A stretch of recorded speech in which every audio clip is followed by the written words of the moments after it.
Welcome, everyone. Thanks for joining us for today's deep dive. I'm really excited about this one. We are taking you on a journey to explore something that honestly feels like magic. Oh, absolutely. It's one of those topics that completely changes how you look at the world around you. Right. So our mission today is to look at the hyper-stylized, meticulously crafted cinematic worlds of director Wes Anderson. But we're looking at how that aesthetic actually exists in the real world. Yeah, and we are not just talking about film theory here. We're diving into real-world urban design and geography. Exactly. Because, when you think of that signature look, you think of, like, perfectly centered shots. You think of pastel color palettes, vintage placards, and just this striking militant symmetry. Right, it's a very specific, very controlled visual language. It is. And the analogy I keep coming back to is that it's like stepping inside this meticulously crafted vintage dollhouse. Oh, a dollhouse is a perfect way to describe it. Right. Because in a dollhouse, every single thing is intentional. The window shutters are perfectly uniform. Even the tiny street lights have this curated warm glow to them. Yeah, nothing is out of place. Exactly. But what's wild is that these aren't movie sets built on a backlot somewhere. These are real, living European towns. And they naturally mirror this cinematic aesthetic. And I think that's why this matters so much. It's not just about a set decorator painting a fake wall pink for a few weeks of filming. Yeah, it's real life. Exactly. It's about the harmony of all these elements working together over generations. I mean, long before movies like The Grand Budapest Hotel or Moonrise Kingdom were even a concept, real architects were out there doing this. They were already building these dollhouses. Right. They were crafting these highly ordered, symmetrical squares and pastel street fronts. They were building the very environments that directors would later try to replicate on a soundstage. So let's get into how they actually pull this off. Because, getting that level of visual harmony in a real functioning town seems like a massive logistical puzzle. It is, but sometimes the physical geography actually forces that kind of layered visual harmony. Yeah, that's the great transition, actually, because if we look at coastal towns, the landscape literally does the heavy lifting.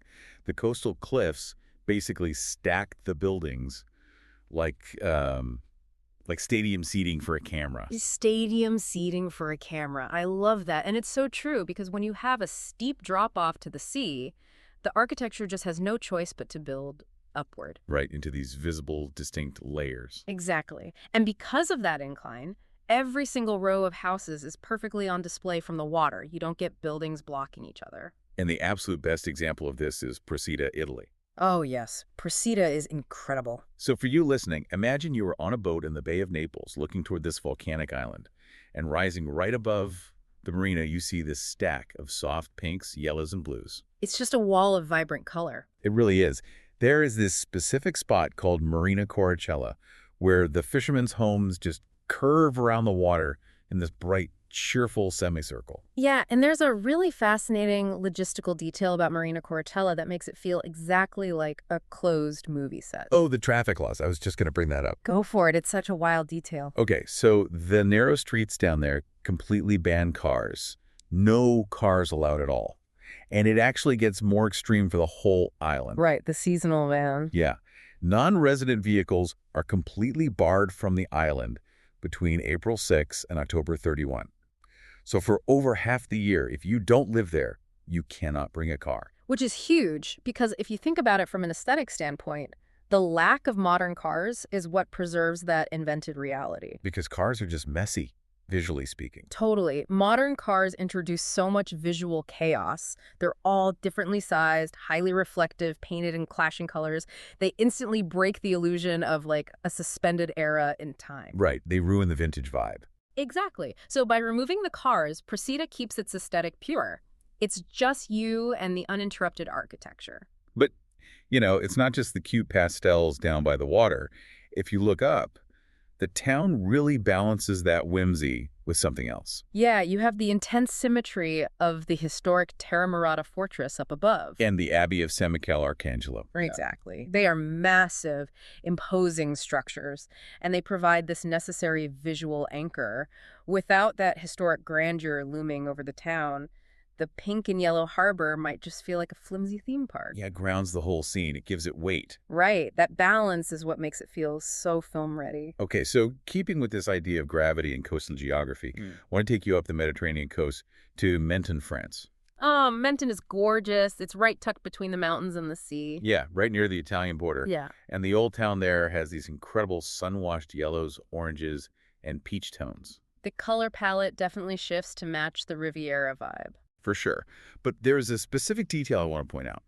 If you go to the Plage des Sablets, which is this beach right below the town, you get this crazy forced perspective. Right, where you can stand on the sand and just look straight up. Yes. You stand on the beach, look up, and the brightest array of buildings is just stacked perfectly in front of you. The town naturally looms over you, framing the shot perfectly. It makes you feel like you're the director of your own vacation. That's spot on. The natural geography creates that forced perspective camera shot for you. You don't even have to try to find the good angle. It's just handed to you. Exactly. And the architects use that. Right in the middle of all those layered peach buildings is this grand staircase leading up to the Basilica of Saint-Michel-Archange. Oh, wow. So it literally draws your eye up. Yeah, it acts as a dramatic focal point. It cuts right through the layers and pulls your vision straight from the water up to the church. Okay, so coastal towns have it easy, in a way. The land slopes and gravity does the work of stacking the buildings for the camera. Right, they have a natural advantage. But what happens when you move inland? Because creating that cinematic symmetry on flat ground or just in a regular valley seems inherently harder. It is a totally different architectural challenge. Inland towns don't have that natural stadium seating, so they have to rely on deliberate historical architecture to create that layered visual harmony. So they basically have to manufacture it. Exactly. Yeah. They use design to create a sense of theatrical rhythm and suspended time.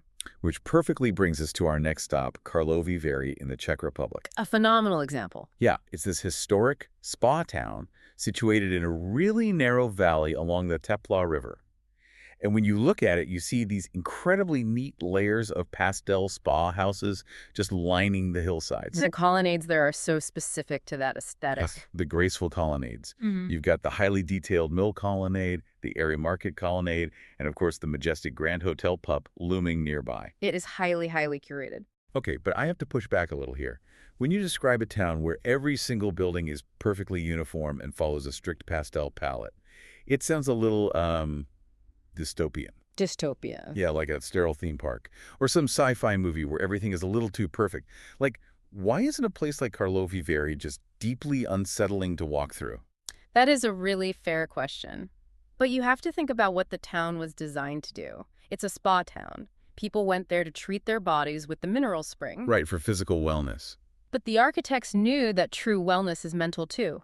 The appeal of these places is that they offer an escape into visual order. It was designed to literally be a spa for the eyes. A spa for the eyes. Oh, I like that. Yeah. So the environment is the treatment. Exactly. Think about the 19th century when this was booming. The outside industrial world was loud, dirty, and chaotic. Stepping into Karlovy Vary, where even the buildings agree on a soothing color palette, was an architectural exhale. Wow. Okay. That makes so much sense.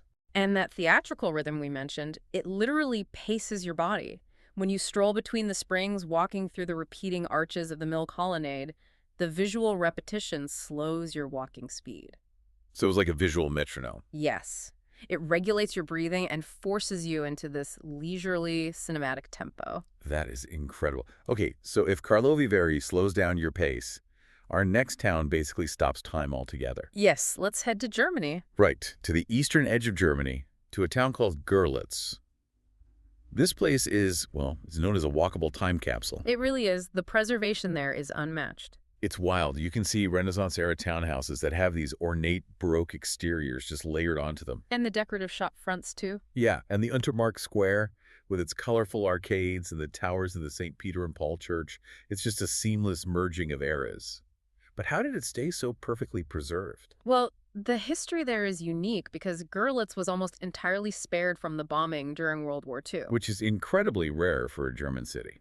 Exactly. Most cities had to rebuild with modern or brutalist architecture, but Görlitz's historical fabric just survived intact. Which brings us to the big reveal.